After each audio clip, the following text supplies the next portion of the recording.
Hey guys, what's up? Welcome to the channel. My name is Tony. This is the 15-minute game, and today I have been checking out the Altars, which is a demo in Steam Next Fest. As it's a demo, I'll get right to it, but don't forget to drop this channel and subscribe as I head ever closer to my next target of 20,000 subs. And while you're there, maybe drop a like. Anyway, with all that being said, thank you very much, and let's get into gameplay. This game is made by 11-bit studios. You may know them from This War Is Mine and Frostpunk 1 and 2. So you know they're going to be a bit bleak in parts and tend to like that human mood and condition mechanics, and this is no exception. This game starts with you crash landing onto an alien world. You have to find your crew. Unfortunately, they're all deceased. So off you go and find your mobile base. This game is part exploration, part resource gathering, part survival. Bit of Fallout Shelter put in there. But instead of Fallout Shelter, where you invite people into your shelter, the whole point is you make alternative clones of yourself. And they've all had kind of a slightly different path in life than yours. So the first one you make, you have an abusive dad. You didn't stand up to that abusive dad, and they did. So they kind of have a different path, a different adult life. So it's kind of like that sliding door type theory.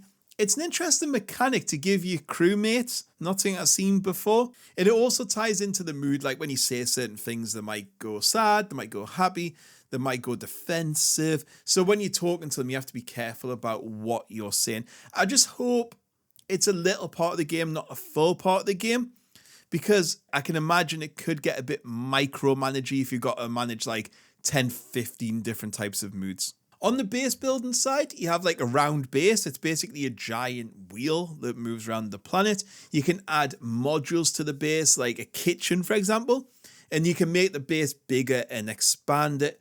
Moving in your base, though, takes place in a side-to-side, up and down type view, but it is quite clunky, and I think it might have been more suited to a point-and-click type movement.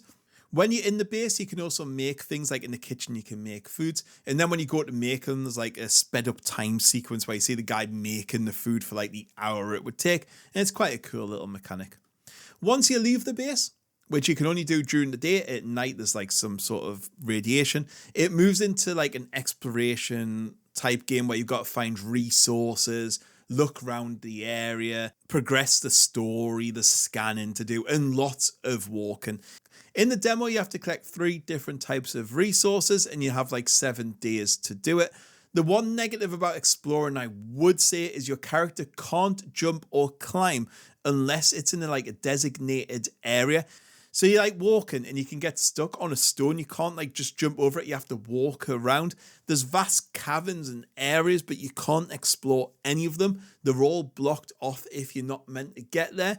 And if you're supposed to go up somewhere, there's steps into the rocks and it shows you where to climb. And it looks a little bit off because you can only go up them designated paths. But I did enjoy exploring and scanning and finding resources and stuff. It all looked so good when you were doing it. There is a story in this game, and I can't wait to find out more, especially how the ulterior versions of yourself play out. And I was wondering, is an evil one? Can you imagine if an evil one starts killing people? Or maybe you're the evil one. Were you meant to be alone on that planet? Are you an experiment of some description? I just don't know. There's so many things in my head that I can't wait to explore more. So moving on to graphics, sounds and bugs. Graphics wise, it looks fantastic. I think it's such a good looking game. The planet looks amazing and really alien, and everything from the lighting to the scenes to the backgrounds just looks so good. As I said, it's not quite as open as you think once you start exploring, but still looks great. The inside of your ship, that's where the graphics go down a little bit. It looks decent. The rooms are nicely designed, but the up-close animations are quite janky, and some of the cutscenes have poor animations. However, overall, atmosphere is good, and it's a great looking game. Sound design is all good as well. There's voice acting, which is well done. Ambient sound is all there. I had no issues. Bugs and performance-wise, it was good. No issues again, and I had no crashes. So in conclusion, this demo left me wanting way more. I can't wait to play the full game. I really think this could be a different experience here, and I just hope they can deliver the game it's promising to be. as it's trying to be a few things at once, and I just hope they can keep their mechanics interesting enough for a full game. This is really up there on my buy list now, and I can't wait to check it out. Anyway, guys, that's all I have to say on the matter. I'll catch you all later. Goodbye.